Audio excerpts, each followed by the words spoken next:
Let's take out our Bibles and learn together. If you knew that you were going to die tonight, a very painful, slow, torturous death, what would you be doing? Probably the last thing that you would be doing would be praising God, singing His songs, rejoicing with His people. But that's exactly what we see concerning Messiah. Take out your Bible and look with me to the book of Mark and chapter 14. Now, we left off last week with Messiah having that special meal with His disciples, that Last Supper. And we emphasize that it was not a Passover Seder, but the meal exactly 24 hours earlier, which was known as a Seuda Mafseket, a Last Supper, before a time of fasting on the 14th day of Nisan. And because we've learned the last 2 weeks that Messiah, Paul says He's our Passover, therefore Messiah, He laid down His life. He died upon that tree on Passover day.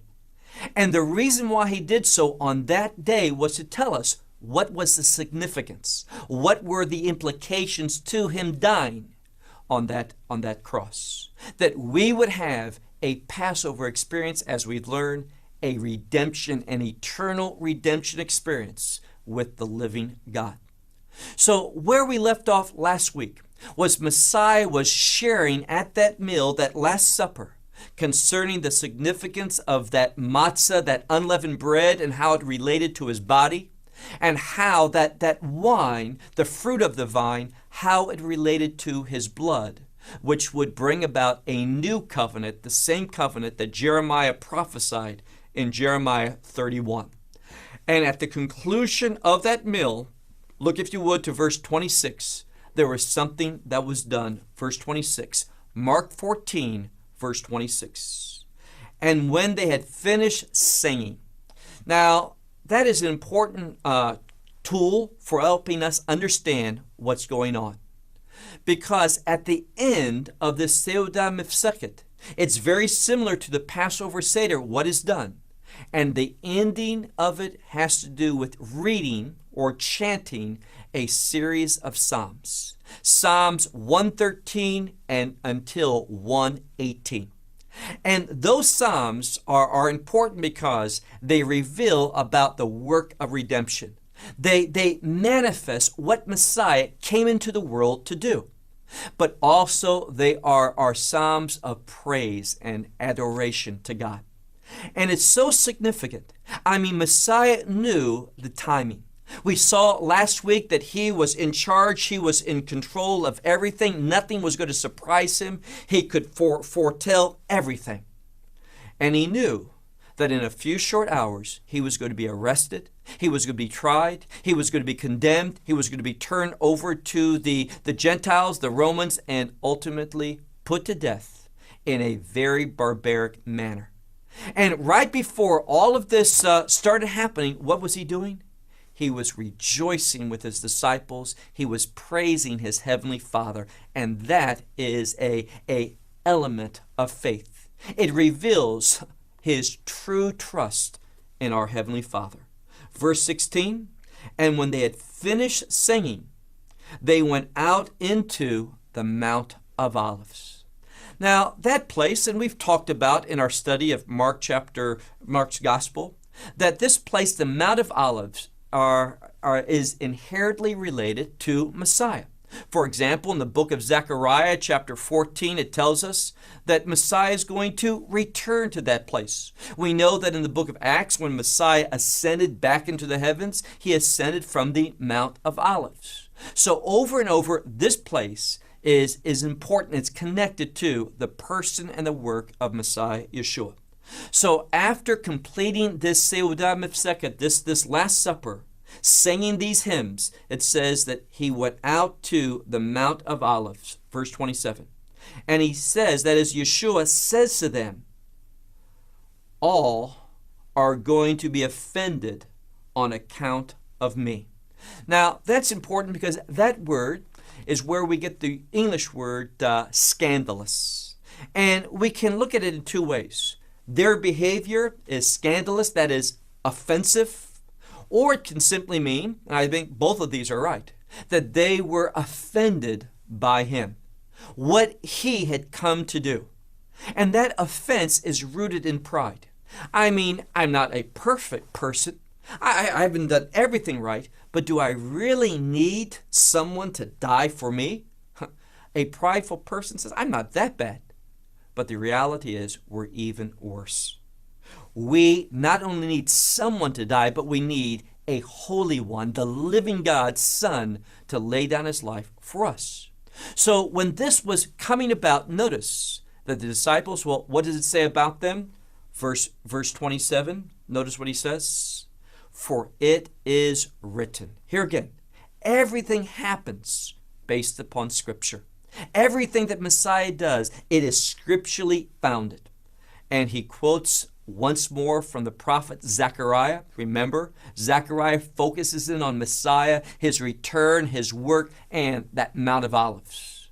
So it says, verse 27, for it's written that I will strike the shepherd and the sheep will be made to scattered. It's in the passive. Because of what's going to happen to him, they're going to depart. And he says that very clearly to them. Verse 28, but after I have been resurrected. Now, last week we talked about the fact that there's an emphasis not just upon his death, but upon his resurrection. And once again, in our midst of our studies, we want to pay close attention to every aspect we can of the biblical text. And this word that refers to his resurrection does not speak of him rising from the dead, but him being raised from the dead. Now I realize what the Scripture says. The Scripture says elsewhere that Messiah, he has the authority, the power to lay down his life. No one takes it from him. And he says, I have the authority, the power to pick it up. That's true. But just because someone has the authority doesn't mean that he utilized it. Quite the contrary. He humbled himself and he subjected himself totally to his Father, laying down his life, but also in the resurrection. And he states here, and this is an element of faith upon on Messiah, he says, but after I have been raised, passive. And the Father is going to raise him. Why is that important? Well, theologically, the fact that God has raised him from the dead speaks of God receiving that offering, that it being acceptable, proper, that it was done according to scriptural fulfillment. So we read here in verse 28, but after I have been raised from the dead, I will go before you unto, and don't miss this, unto Galilee. Now, probably from the time that you were very little, you've heard of this place in Israel, this region in the north of Israel called Galilee. But the significance of that term is more than just a location. This name Galilee has to do with something. Now, literally, it comes from a Hebrew word which means to roll. And if you go to the Galilee, you see that the hills are just rolling hills and mountains. But there's another aspect of this word, and that is revealing. For example, if you look sometime at the book of Isaiah and chapter 9, it speaks about the Galilee. And it says that in the place of darkness, light is going to shine. Where? In Galilee. It's a play on words. Because Galilee has to do with revealing. So in the place of darkness, light's going to shine. What's that light going to do? Reveal. Now, up until this time, we have seen over and over the disciples just don't get it. We've seen that no one expected him to die except for that one woman that anointed him for burial. We see that same mentality about Messiah being struck, that is, laying down his life. What's going to happen? It tells us that the sheep's going to scatter. They're not in line with God's purposes.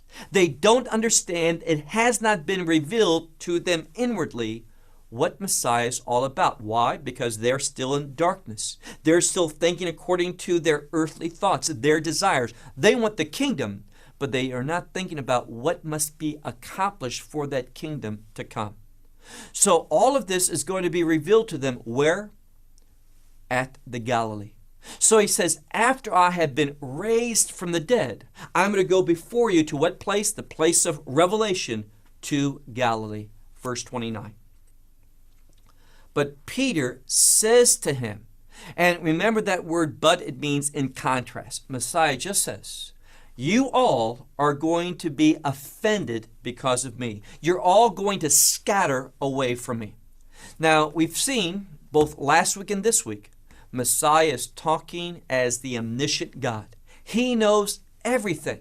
Now, he's not causing these things to happen, but he knows what is going to happen. He's in absolute control. And what happens? Well, Peter hears this, and he says, and let me just put it into our vernacular, he says, you're wrong. Now, what pride it is. Someone is in utter darkness if he argues with God. And Peter simply did not understand who was in his midst, the Son of the living God. So he says, look again, verse 29. And Peter says to him, all might be offended, but I won't.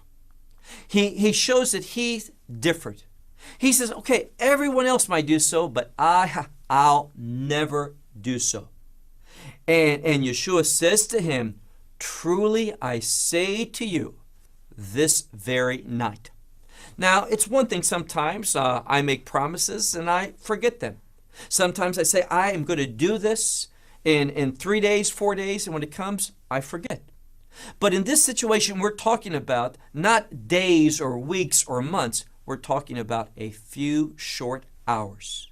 And Messiah says to him in very, very emphatic language, he says, I tell you the truth, that you, this very night, before twice the rooster crows. Now, pay attention to this because it literally says, it's the word dis in Greek, and this is the word twice. So why is that number 2 appearing? Well, understand what's going on here. We have Peter's statement, and we have Yeshua's truth. Yeshua says, you're all going to deny me. You're all going to scatter. You're all going to be offended by me. And Peter says, no, I know the truth. So you see this 2 appearing again to help the reader understand this 2 divergent opinions. He says, look again. Before this very night, before that rooster crows twice, 3 times. 3 has the purpose of revealing something in the Hebrew understanding. You are going to deny me 3 times. Now, Peter, he heard that, but he didn't accept it. He was constantly putting himself above the Word of God. Verse 31. But all the more he was saying. Now, why is that important, that expression, he was saying? Because it's in the Greek imperfect. Now, what is that? Well, we've talked about it.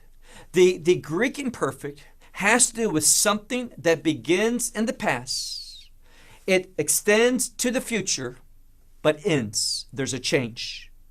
So Peter is headstrong. He's saying, I will not do it. Others might, but I won't. But the reality is he's coming to a time in the near future where he's going to understand that he was wrong. And people sometimes think, well, that's the worst thing that can happen. No. Sometimes finding out you are wrong is the best thing that can happen to you. So he was saying, even if I should be bound with you over to death, that I should die with you, he says, I will not. And he uses that double negative, which is emphatic. I will never, ever deny you. And not only was he saying this, but it says, and likewise, all the others were saying this. Here again, the imperfect. They said it up until a point, and things changed. Verse 32. And they came into the place known as named Gat Shemi. Now, that's important that you see that term, Gat Shemen, in Hebrew. Now, you know it as Gethsemane.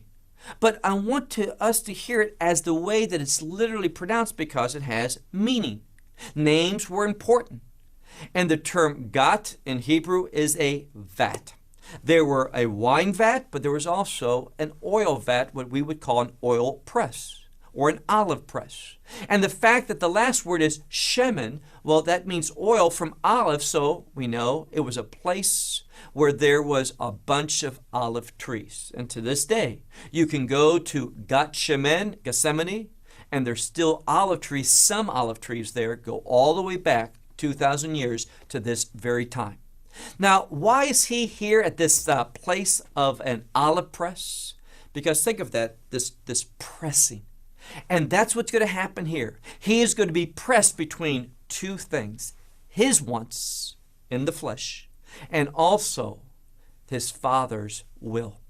Now, even though we've talked about and we've emphasized both last week and this week about the divinity of Messiah, him being omniscient, no less than God. The scripture says that he did not equate equality with God a thing to grasp, meaning he didn't need to do anything to achieve that. He was fully God and is fully God.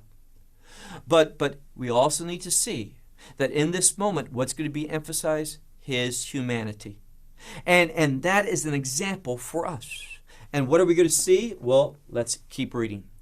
And he came to the place called Gethsemane, and he says to his disciples, sit here while I pray. Verse 33. And he takes Peter and Yaakov, that is James and John, with him. And he begins to what? Notice, to be amazed. Now, this tells us about him amazed, beginning to be amazed for a period of time.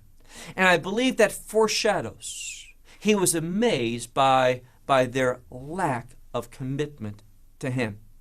Now, he knows all things. God knows all things. But when the scripture speaks about God being amazed, it's to emphasize something. How big we have blown it. And in this passage, and understand what's going to happen. In the previous chapter, we've dealt with the last days. And we've learned that there was a word that just repeated over and over. And that was a word to stand guard, to be ready, to be perceiving what was taking place. And this word's going to reappear here in the Garden of Gethsemane. And it's within the context of a prayerfulness, of watching. And what happens? Well, we're going to see that they failed miserably. Look, if you would, again to verse 33. He takes these three men, three having to do with revelation, revealing something. He began to be amazed and also full of sorrow. Verse 34. And he says to them, my soul is grieved even to death. Now think, this is their rabbi. This is the one that they spent 3 years following after, believing that he is the Messiah, the anointed one from God. And he says a couple things. He says, I want you to pray with me.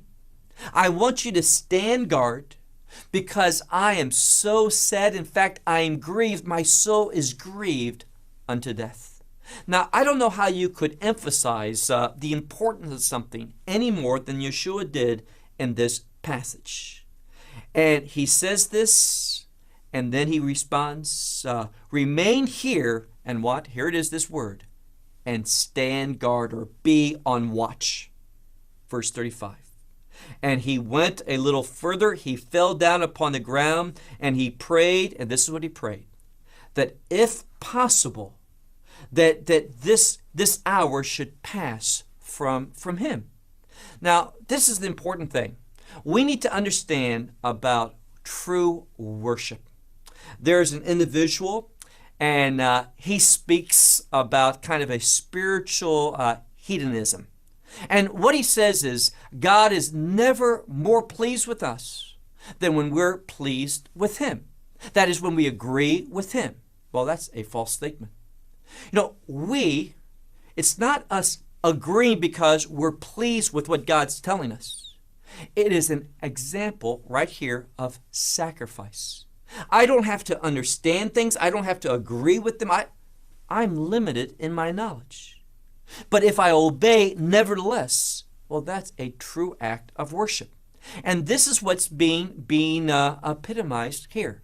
Messiah in his flesh. Now remember, He never sinned, no, not once. But it says that he fell under temptation. And it's natural, every human being, no one wants to die a barbaric, torturous death. No one would rush to that, but if that's God's will, we're going to see Messiah does it. He does it out of obedience, but in this passage, notice what it says. He prays diligently. He says, if possible, let this hour pass from him. Verse 36, and he says, Abba, Father, great term of intimacy. He says, all is possible for you. And he says here, then take this cup from me. But here's the real beauty. He says, but not what I will, but what you, and the implication is your will. What's being emphasized here? Total surrender. And sometimes we're called to do, in fact, most of the time, we're called to do what our flesh does not want to do. And if we're taught, no, the greatest act of worship is when we say yes to the things of God and we agree with that and we want the same things, well, the problem is this. Sometimes we don't. Our flesh has to be brought into obedience, and that is the greatest act of worship. Verse 37. And he came, that is, he returned to the place where those three disciples were. He came and he found them sleeping. And he says to Peter. Now, notice the change here. It says that he says to Peter. But when he speaks, he says Shimon or Simon. Shimon in Hebrew. The word Shimon means to listen, and not just listen, but obey. So he says, he doesn't call him Peter, he calls him Simon. He says, you sleep? Is it not possible for 1 hour to do what? That same word, watch, stand guard. And the reason why, don't miss this, the reason why that word appears over and over here, just like it did in Mark 13, it shows us something. In the same way that these disciples, these three chief disciples, Peter, James, and John, in the same way that they failed him in the garden because they had their opinion, their wants, their desires. Because of that, we learn in Mark 13 that we'll fail to stand guard, to watch, to be ready for the last days if we have that same tendency. So in the same way that they failed, we got to be careful that we don't do that same thing in the last days. Once again, he says, was it not for 1 hour possible to watch, to stand guard? Verse 38, watch and pray in order that you do not come into temptation. For the spirit is willing, but the flesh is weak. Verse 39, and again he went away to pray these same words. And again he came and he found them sleeping, for their eyes were, what does your Bible say? Heavy. Now that's important. Why? Because that is a well-known expression, having heavy eyes. Where we find it is in the book of Genesis concerning Yitzchak or Isaac. Remember that those two brothers, twins, Esav and Yaakov, Jacob and Esau. Now Rebekah had God's prophetic truth revealed to her, but Yitzchak did not. Isaac, it said, had heavy eyes, and therefore he was not understanding the things of God. He wanted to bless Esau, but God's will was for Jacob to get it. So they use that same expression, heavy eyes, just to simply say that these disciples weren't getting it. They did not understand the prophetic truth of Scripture. Verse 40 again. When he came and he found them, notice what it says. He came and he found them sleeping, and it says, and they did not know how to answer. Now, that's important. Why? Well, this word, they did not know what to answer. This word, know, is in the pluperfect. And this construction, pluperfect, is the most remote, meaning they were far away from being able to answer in order to respond. And one of the things that we need to ask ourselves is this: Are we far away from the truth of God?